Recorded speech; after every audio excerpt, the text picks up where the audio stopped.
Welcome back to the Athletic Approach. We're here again today to talk about another aspect of, mental skills, sports psychology, everything about that within the realm of competitive sports. Today, our goal is to kind of talk a little bit more about relationships within, team dynamics between coaches and players, front office and coaches, players and kind of everybody within a sports team or an organization, how those relationships, play such a massive role, and like the good, bad, and the ugly behind all of that.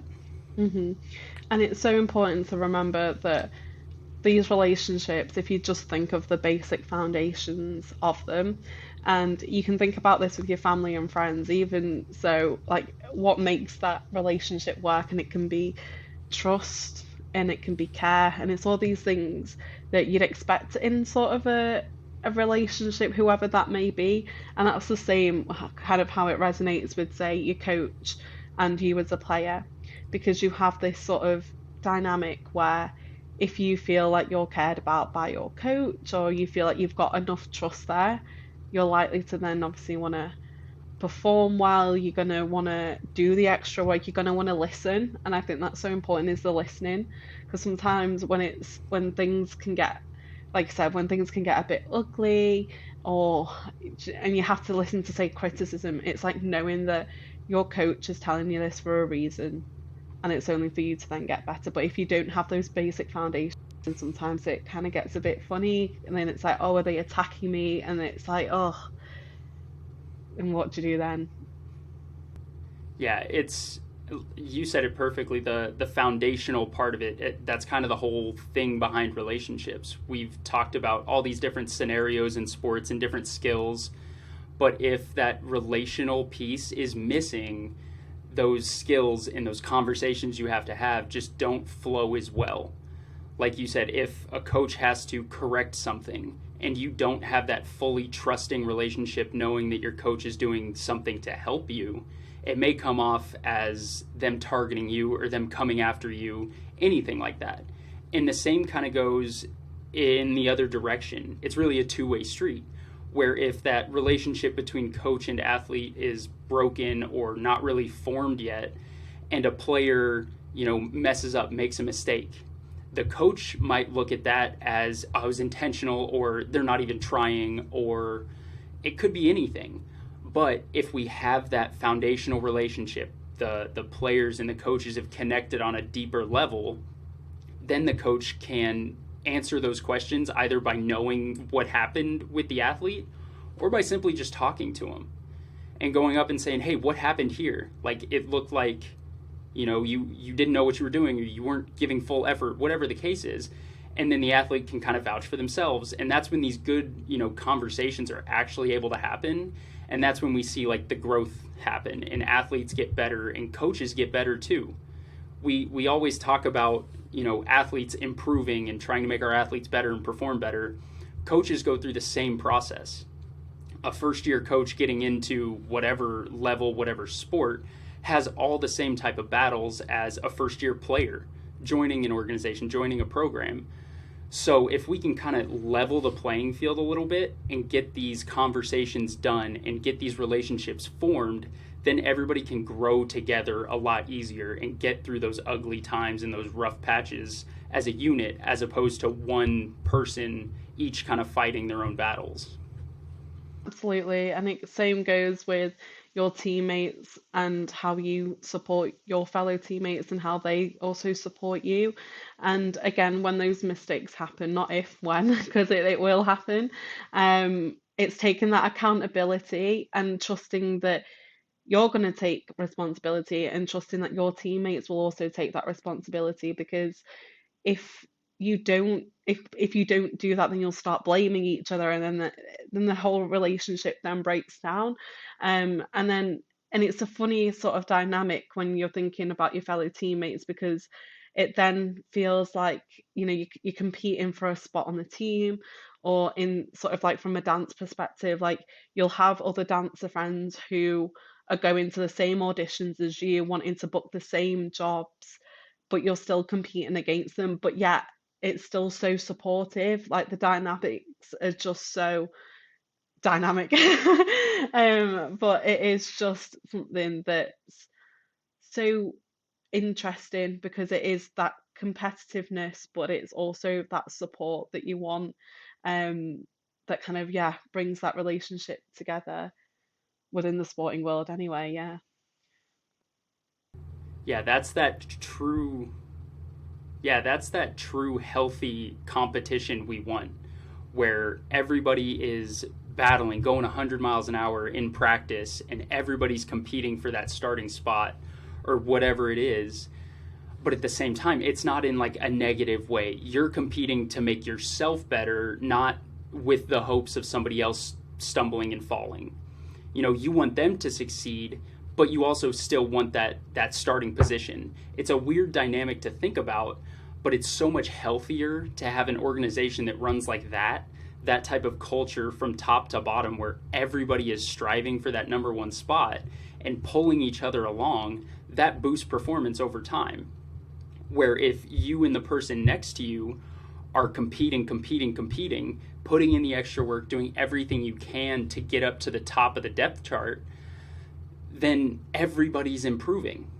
If you're in that like like that negative lane of, I'm trying to beat this person, I'm going to make sure they're shortchanging it, or I'm going to try and have them mess up, whatever it is, then it's hurting the program as a whole, because then you've got these weaker pieces and then this stronger group, and it just creates that weird dynamic. And then it just all comes full circle, because then you have those relationships fracture between players, and then the coach doesn't know what to do, and it's just this like ugly snowball when that negative competition within a team starts to happen, and it just gets really messy, and really nobody wants to be involved with a messy team like that.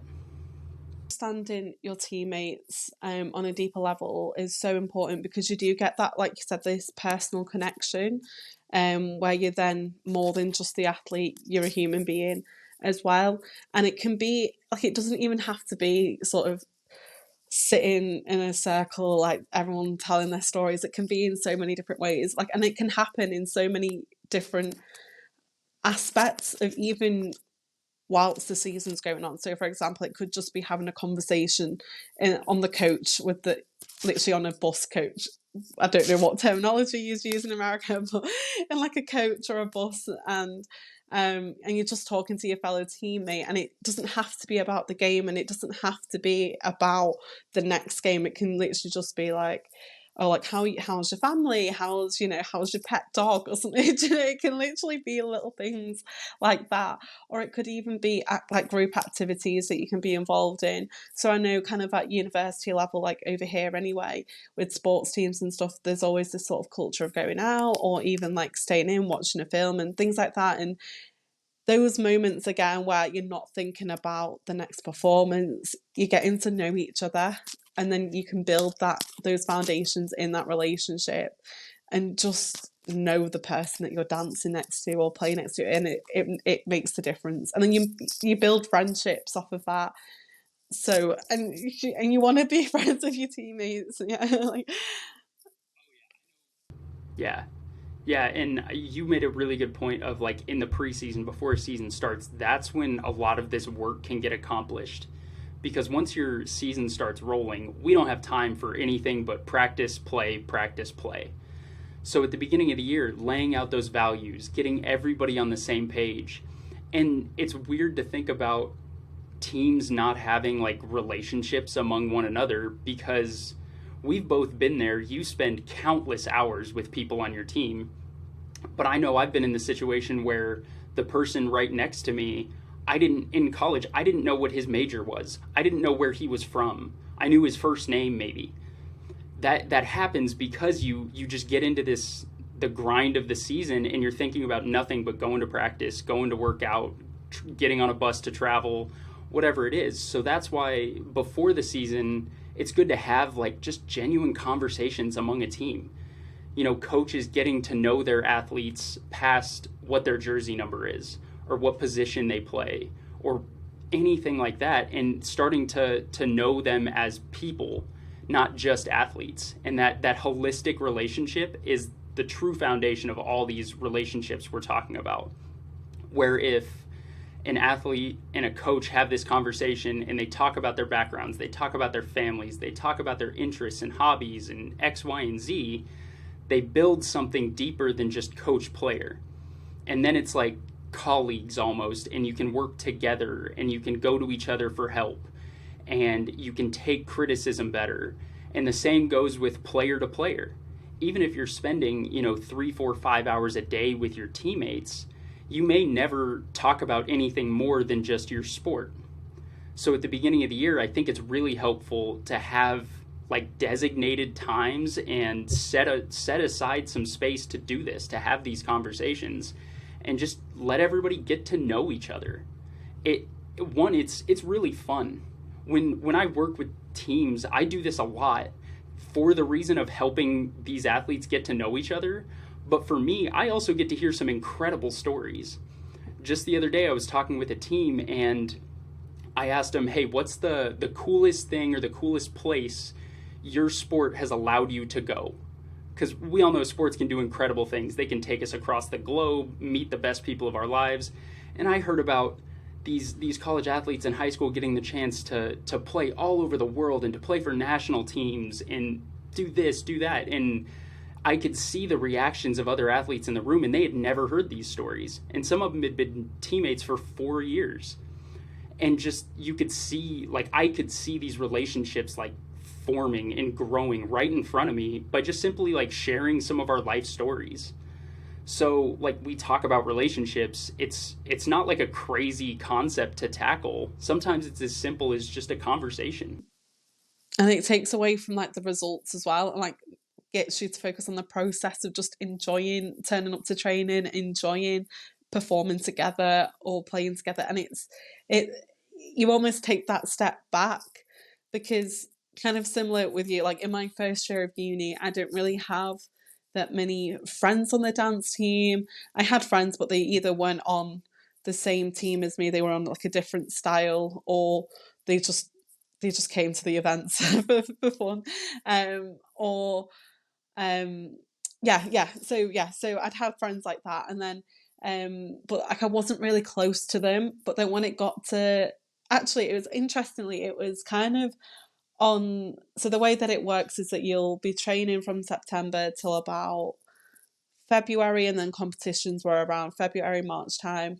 And it was those competition days where we actually got to know each other, because especially if you're waiting to get to your performance, because the styles were kind of staggered throughout the day.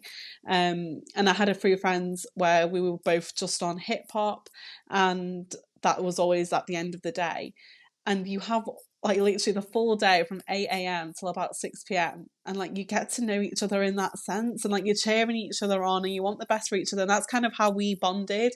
And then when it kind of then went into second year of university, and then I was on the team again, I enjoyed it so much more, because I was with the people that I'm friends with, that I like to spend time with away from dance. And then when it then comes to rehearsals and things, it just made it that much more enjoyable. Oh yeah, I know for me, I've been a part of both ends of the spectrum, where there's teams I've been on where we were best friends, like you're saying, nights we were off or after practice we'd all hang out, watch a movie together, watch a game together, something like that, just spending time together outside of sports. And you could see that on the field. Whether, I'm not saying we went undefeated and played a million times better, but we handled things better. Stuff would go sideways and we wouldn't panic. Everybody was kind of like, no, we're good. I trust the person next to me. We can get through this. And then I've been on the complete opposite side, where as soon as practice was over, we all went our separate ways. And we'd see each other just at practice. And that was it. Even in class, in college, we wouldn't sit by each other. Those teams aren't fun, because then you like dread the sport all of a sudden without that relationship. You're like, well, I got to go hang out with these people that I really don't care for, and I got to go spend the next 3 hours of my life with them, and then this weekend I got to spend the whole weekend with them, and it just creates like a drag if there's not that connection there and you're not like human beings first. Yeah, and I feel like, at least in our realm, at least for me, the team building like stuff kind of gets a bad rap, and I'm kind of on that train because it can be really corny to do this stuff, especially when you're working with like certain, demographics of athletes that are sport, nothing else. I don't care. I just want to win. Getting them to like play a game or just like hang out can be a difficult thing to do because they just want to practice. They just want to train. But like you said, finding weird ways to do it, making it competitive, having fun with it, can change all of that, because any way we can get these conversations to happen, get these, relationships to form, it just helps in so many ways. It just makes competition flow better. It makes practice go smoother. It makes the bad times a lot less bad. And maybe most of all, it makes the good times so much better. When you're winning and you're succeeding and you're doing that with like your best friends, like there's nothing better. So any way that, as a coach or as somebody like leading things and structuring things, finding ways to make these conversations happen and make these connections a thing within your program, like only good stuff's going to happen afterwards. Yes, you may not have gotten that extra hour of conditioning in, but you built these relationships that are going to help you for the next 4 months of a season, and relationships that are probably going to carry on for the rest of these young athletes' lives. Yeah, no, that is so important. It's that aftermath of kind of what happens next. And then again, it takes away from just being so sport focused all the time. And then again, it's that human level of connection. Because again, like sport isn't going to be there forever, but those friendships and relationships will be kind of after, going into retirement or whatever it is. And then you can just think back to those good times and stuff. And again, it's those relationships that were really positive, and that's kind of something that you'll then take away, even if you lost, or like, there was a competition that we didn't place in at all, but the next day we spent like the whole day exploring like Edinburgh because we went up to Scotland, and it was just such a nice time again to just get to know each other, to just enjoy the experience despite not winning an award. Like it was just, that's all you need. Yeah, though the relationships like far outlast the sport. Like you said, they're gone. Like we're done being athletes, whatever. But anytime I talk to one of my former teammates, it's like picking up right where we left off years ago. And even then, I don't remember the scores of games. I don't remember who beat us, but I remember the times in the hotel, or the 14-hour bus trips that we were on together, or coach yelling at us for this or getting in trouble for that. Like those are the things that like sports allow us to experience, and these relationships kind of keep in place for the rest of our lives.